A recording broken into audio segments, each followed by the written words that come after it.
హోంశాఖ మంత్రి గారు. ధన్యవాదాలు అధ్యక్ష. మొదటి ప్రశ్నకి అవునండి, కొన్ని శాంతి భద్రతలు బందోబస్తు డ్యూటీల్లో రేంజ్ విఆర్ పోలీస్ ఇన్స్పెక్టర్ల సేవలను వారి నెలవారీ వేతనాలు భత్యాలను చెల్లించకుండా వినియోగించబడుతున్నది. అదేవిధంగా సెకండ్ క్వశ్చన్ అధ్యక్ష, ఖాళీలు ఏర్పడిన వెంటనే జిల్లాలో రేంజ్ విఆర్ పోలీస్ ఇన్స్పెక్టర్లు నియమించడం అవుతుంది లేదా వాళ్ళ ఆప్షనల్ అనుమైన విధంగా డిప్యుటేషన్ విభాగాలు నియమించబడుతుంది అధ్యక్ష. పోస్టింగ్స్ ఇచ్చిన వెంటనే వెయిటింగ్ వ్యవధిని క్రమబద్ధీకరించి వేతనాలు పొందడం అవుతుంది. కావున వెయిటింగ్ వ్యవధిలో ఇన్స్పెక్టర్లు ఇబ్బందులు ఎదుర్కొంటున్న విషయం వాస్తవమే.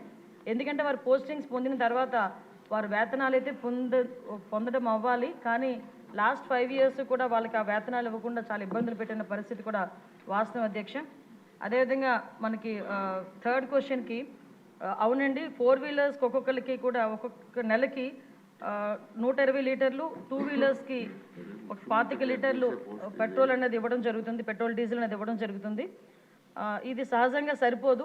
కావున శాంతి భద్రతల డ్యూటీలు, విఐపీ డ్యూటీలు వంటి క్షేత్రస్థాయి డ్యూటీలు నిర్వహించేటప్పుడు అధికారులు అనేక ఇబ్బందులు ఎదుర్కొంటున్న విషయం కూడా వాస్తవం అధ్యక్ష.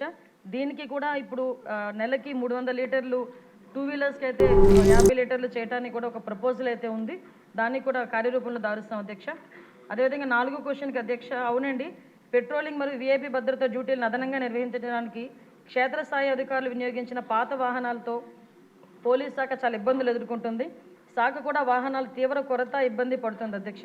ఎందుకంటే దీనికి 2014లోనే 2018లోని టీడీపీ గవర్నమెంట్ అధికారులు ఉన్నప్పుడు మాత్రమే సుమారుగా 150 కోట్లు, 2014లో 100 కోట్లు, 2018లో 50 కోట్ల రూపాయలు వెహికల్స్కి శాంక్షన్ చేయడం జరిగింది, వెహికల్స్ కొనడం జరిగింది.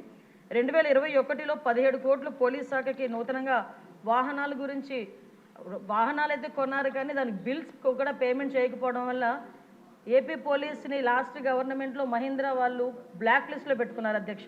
అది చాలా సిగ్గుచేటు అన్నమాట. అది బ్లాక్ లిస్ట్లో పోలీస్ డిపార్ట్మెంట్ పెట్టుకొని ఈ రోజుకి కూడా కోర్టులో వాళ్ళు వేసుకుంటే మొన్న ఈ గవర్నమెంట్ వచ్చిన తర్వాత 13 కోట్ల రూపాయలు దానికి వెహికల్స్ కూడా చెల్లించడం జరిగింది అధ్యక్ష. ఇప్పుడైతే సుమారుగా దగ్గర మనకున్న వెహికల్స్ 8,000 వెహికల్స్లో దగ్గర 50% వరకు కూడా అవన్నీ కూడా స్క్రాప్కి ఇవ్వాల్సిన పరిస్థితి ఉంది అధ్యక్ష. వాహనాలు అయితే ఉన్నాయి అధ్యక్ష, కొరత ఉంది అధ్యక్ష.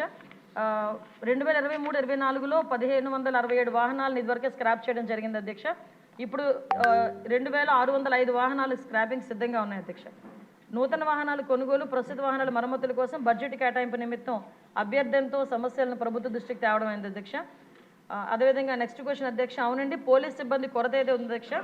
2023 డిసెంబర్ 31 నాటికి 19,999 వేకెన్సీస్ ఉన్నాయి అధ్యక్ష. వేకెన్సీస్ లిస్టు వాటి కేటగిరైజ్ ప్రకారం సభ్యులకు కూడా అందించడం జరిగింది అధ్యక్ష. తర్వాత మనకి 17/9/2002 తేదీ గల హోమ్ సర్వీసెస్ శాఖ నుంచి కొంతమందిని, అంటే తర్వాత క్వశ్చన్ అధ్యక్ష ఈ ప్రమోషన్స్ గురించి అడిగారు అధ్యక్ష. 17/9/2002 తేదీ గల హోమ్ సర్వీసుల శాఖ జియో ఎంఎస్ నెంబర్ 280, 30/12/2011 తేదీ గల హోమ్ సర్వీసుల శాఖ జియో నెంబర్ 301 ద్వారా తీవ్రవాద, ఉగ్రవాద సంబంధిత శాఖల్లో విశిష్ట సేవలు అందించిన పోలీస్ సిబ్బందికి తర్వాత ఉన్నత హోదా, యాక్సిలరీ పదోన్నతులు ఇవ్వడానికి ఒక కార్యవిధానాన్ని రూపొందించడం జరిగింది అధ్యక్ష. మార్గదర్శకాల ప్రకారం దిగువ పేర్కొన్న విధి విధానాలు నిర్వర్తించి అటు వ్యక్తులకు మాత్రమే యూనిట్ అధికారులు సిఫార్సు చేయాల్సి ఉంటుంది. అభ్యర్థి ఆమోదిత ప్రొఫెషనరీ అయి ఉండాలి. తీవ్రవాద వ్యతిరేక, ఉగ్రవాద వ్యతిరేక కార్యకలాపాలు విశిష్ట సేవలు అందించి ఉండాలి. సంతృప్తికర రికార్డు ఉన్నవాళ్ళు, అదేవిధంగా సర్వీస్ అంతటా ఏదైనా ప్రధాన సెక్షన్ లేకుండా గత 6 సంవత్సరాలకు క్లీన్ డిఫాల్ట్ షీట్ కలిగి ఉండాలి అధ్యక్ష. అదేవిధంగా డిఎస్సి సివిల్ డిఎస్గా పదోన్నతి పొందేందుకు సర్వీస్ నియమాల అర్హత విధానాన్ని నెరవేర్చిన అతను లేక ఆమె ఉంటే తప్ప శాఖలో 30 సంవత్సరాల సర్వీస్ పూర్తి చేసుకున్న సబ్ ఇన్స్పెక్టర్, సర్కిల్ ఇన్స్పెక్టర్ డిఎస్పీగా పదోన్నతి పొందరు అధ్యక్ష. కృష్ణ కుమార్ రాజు గారు.